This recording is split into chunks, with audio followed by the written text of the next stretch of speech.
मध्य प्रदेश के मुख्यमंत्री मोहन यादव ने संविधान गौरव अभियान के तहत ग्वालियर के जीवाजी यूनिवर्सिटी में आयोजित महासंगोष्ठी में हिस्सा लिया। इस मौके पर उन्होंने देश और विदेश में मध्य प्रदेश का नाम रोशन करने वाली अनुसूचित जाति की प्रतिभाओं को सम्मानित किया। अपने संबोधन में मुख्यमंत्री ने कहा कि प्रधानमंत्री नरेंद्र मोदी के नेतृत्व में प्रदेश सरकार बाबा साहब डॉक्टर भीमराव अंबेडकर के आदर्श जीवन और समाज कल्याण के विचार को जन जन तक पहुंचाने के लिए पूरी तरह प्रतिबद्ध है। जिस आधार पर समता की बात कहते कहते अम्बेडकर जी चले गए, मंडल आयोग की सिफारिश के आधार पर जब बात आई तो इतने बड़े समाज के खिलाफ सबसे बड़ा लंबा भाषण किसी ने 90 में दिया तो राजीव गांधी जी ने दिया, जो मूल में इस बात का इस भाव को लेके चलने वाले हैं कि कैसे करके बाकी समाज कैसे आगे नहीं आ जाए, उसका खिलाफ विरोध करने वाले। और अब ये कह रहे कि हम अम्बेडकर जी की बात करेंगे। अम्बेडकर जी और अम्बेडकर के अनुयायियों के लिए मुझे गर्व है, हमारी पार्टी ने प्रारंभ से अम्बेडकर जी के इस भाव का सम्मान किया है और गर्व के साथ किया कि अम्बेडकर जी का योगदान एक देशभक्त का योगदान है। हमें इस बात पे गर्व है और इसीलिए हमारी सरकार हो न हो उसके पहले से अम्बेडकर जी के लिए 14 अप्रैल 6 दिसंबर ये हमारे अपने एक तरह से ऐसे महान व्यक्तित्व के दिन, स्मरण के दिन बने। और इतना ही नहीं, आप तो देखो ये याद कर रहे हैं, ये बता रहे हैं यात्रा में 3 बिंदु पे लेके चलेंगे। वो तीनों बिंदु से इनका संबंध कैसा आया आप उल्लेख करें। आपने कहा बापू को याद करेंगे, महात्मा गांधी जी को। महात्मा गांधी जी के पूरे खानदान के अगर नाम मिटाने में कोई किसी का योगदान है तो कांग्रेस का योगदान है। खुद के खानदान को आगे बढ़ा करके नकली गांधी असली गांधी को मिटाने के लिए पूरा जीवन लगा दिया।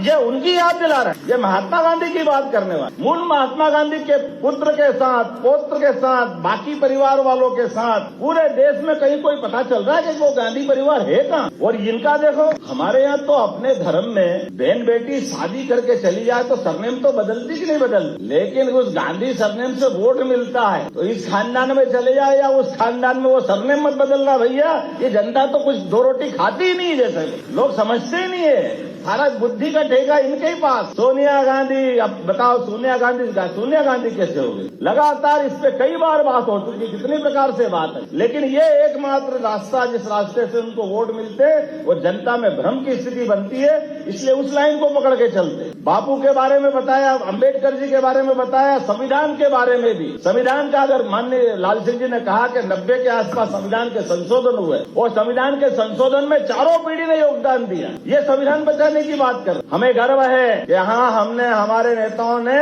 संविधान के आधार पर हमारी वैचारिक स्तर पर पार्टी भी खड़ी करी तो संविधान की उस गलती की तरफ जिसकी तरफ बाबा साहब ने उंगली उठा के बताया था कि धारा 370 कलंक साबित होगी इस देश के अंदर, इस बात के लिए हमने उस समय जनसंघ की स्थापना की। डॉक्टर श्यामा प्रसाद मुखर्जी को स्मरण करो जिनने इस बात के लिए लड़ाई प्रारंभ की। इसी धारा के लिए डॉक्टर भीमराव अंबेडकर जी ने विरोध किया था। ये धारा किसी हालत में देश के हित में नहीं है। 40,000 अमर बलिदानी अलग अलग प्रकार के, कोई सेना, कोई पुलिस, कोई आम नागरिक, उनके प्राणों का अगर हत्यारा कोई है तो ये धारा 370 के माध्यम से, धारा 370 के लगाने वाले जिनने उनके प्राण लिए, ये जनता उसका हिसाब मांगेगी, देश उसका हिसाब मांगेगा। ये पाप अगर किसी के सिर पे है तो कांग्रेस के सिर पे। और हमें गर्व है कि हाँ, हमारा संविधान इतना पवित्र है कि हमारे देश के प्रधानमंत्री जब शपथ लेने जाते तो सिर नमा करके संविधान को नमन करते। ये हमारा अपना देश का,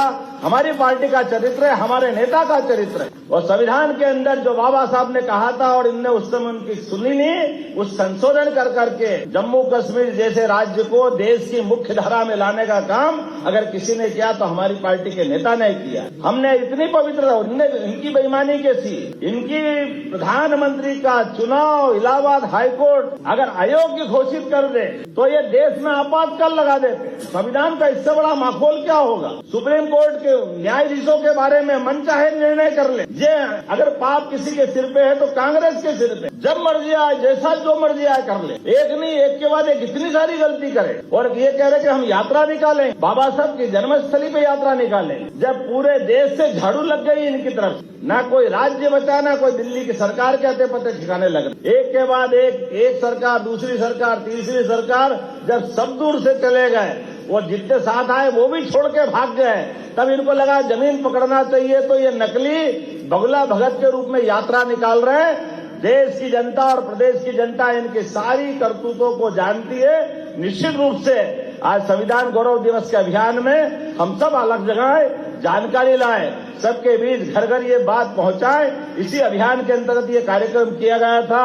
मेरी अपनी ओर से सब बंधुओं को नमस्कार, बहुत बहुत धन्यवाद। भारत माता की जय।